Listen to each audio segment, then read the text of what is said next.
Direct variation is the last topic that we'll study in our linear unit. And direct variation represents a special kind of linear equation. And here is the generic setup, and you can see it's a version of y equals mx plus b, a version of the slope-intercept form, but it has some special traits. So the k would be associated with slope, or your rate of change.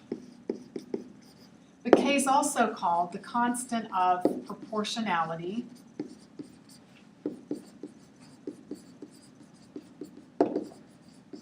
like a proportions, constant of proportionality, and it's also called the constant of variation. So all of these are referring to the same thing.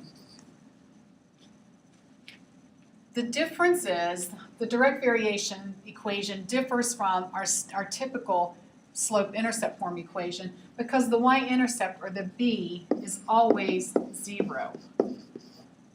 So the y-intercept is always the origin. All these lines go through the origin when you graph them. So they don't intercept the y-axis at any other point. They go right through 0, 0. That's their defining trait. So here you're given a group of equations in number 1, and you're asked to look at each one to determine if it represents direct variation.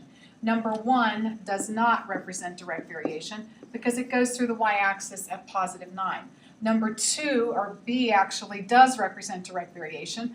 I have my y equaling the slope of 5 over 7 times x, and there are no other terms, so this is a yes, and c is a repeat. D, y equals x, yes, that represents direct variation. The constant of proportionality would be positive 1, since there's no coefficient written in front of the x. The coefficient is positive 1. And if I look at E, if I remanipulate it into slope-intercept form, it's easier to see that this does not represent direct variation because I have a constant of 12 right there. In number 2, very, very easy. Just look at each and name the constant of variation, or the k. In A, it would be 3. In B, it would be 1/2. C, it's negative 5 over 9. And D, it's negative 27. Very, very simple pattern to pick up. All right, little true false. All linear equations represent direct variation. Well, that's false because we've had a lot of linear equations going through the y-axis at different points. But the flip side, all direct variations are linear. This is true. They're special linear equations that only go through the origin. They only go through the y-axis at the origin, the point 0, 0. There are 2 skills associated with this. Proportions, we've already studied proportions, and that's something that's very, very easy to do. Now we're going to learn how to write an equation to represent a proportional relationship. That's the new skill.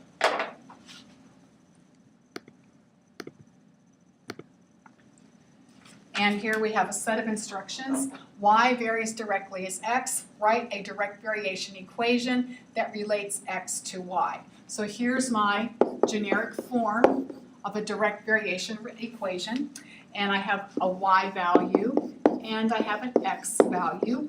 All I have to do is solve for k. 9 over 54 simplifies as 1 over 6. So if I had to graph this, I would graph y equals 1/6 x. I would start at the origin 0, 0 using a slope of 1 over 6 and plot my line. Number 2, same process, only you have fractions. So my constant of proportionality is 2/3. And the equation to represent the relationship would be y equals 2/3 x.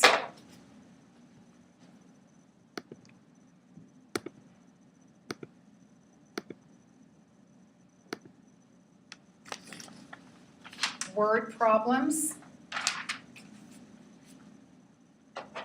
A car uses 15 gallons of gas in 3 hours. Assuming the rate of consumption is constant, how much gas would be used on a 35-hour trip?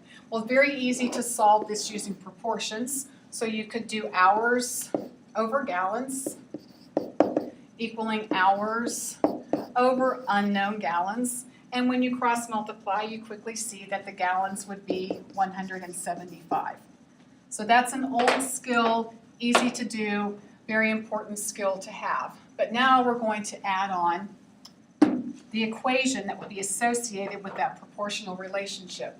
So here I have trying to find how much gas, how many gallons will I use on a 35-hour trip. So the amount of gas that I use depends on how long my trip is. So the gallons become the dependent variable, and the H, or the number of hours of my trip, that's my independent variable. And then K is the constant of proportionality.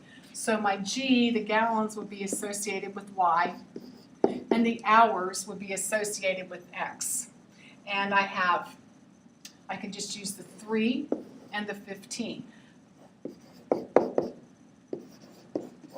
On a 3-hour trip, I used 15 gallons of gas. So 5 is my constant of proportionality. So to think of this graphically, and I now have an equation where I can quickly determine how many gallons I would use in a given set of hours. Or if I knew how many gallons I used, I could figure out how many hours I traveled.